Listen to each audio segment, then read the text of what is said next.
A bird found all over Australia is now back in Fort Wayne Zoo. We used to have kookaburras back in the day that were retired, and since then we haven't had any for probably 4 or 5 years. Everyone's been really excited to see them. They've been very loud. You can hear them all through Australia. Sometimes you can hear them over at the farm also if they're really talkative.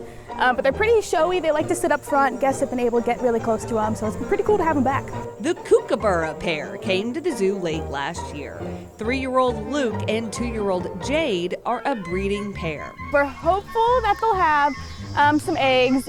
Typically it's more fall, so hopefully this winter we'll have some. They have a nest box in here, but if they get to have the babies, usually it's a clutch of 2 to 3 eggs. Even get louder, we'll see. They're known as laughing kookaburras. They have a whole wide range, but the typical one, it sounds like they're laughing.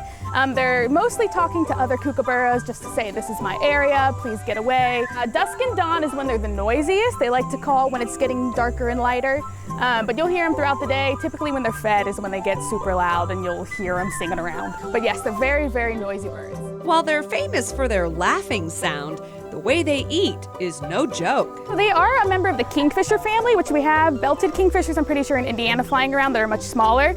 Unlike most kingfishers, they're not primarily fish, but they will still dive in the water opportunistically and catch fish. But they'll get snakes, they'll get mice, rats, birds. They usually grab things while they're live and then we'll beat them. It's a natural behavior for them to smack them and stun them and then swallow them whole for the most part. But they are not picky. They'll eat pretty much everything that you throw at them. At the zoo, they mostly get mice, insects, and chicks. Their favorites are their chicks and their bugs. They really like hunting for crickets down on the ground. While Jade and Luke were quiet for our cameras, as they fly around from branch to branch, you can imagine them acting like king of the bush in Australia. Yeah, they're very brave, very social.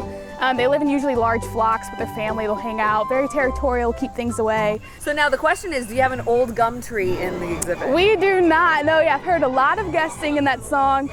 We don't have any. The kookaburras sit here and listen to everyone singing it around. We do not have any gum trees for them. Maybe one day, that'd be pretty cool.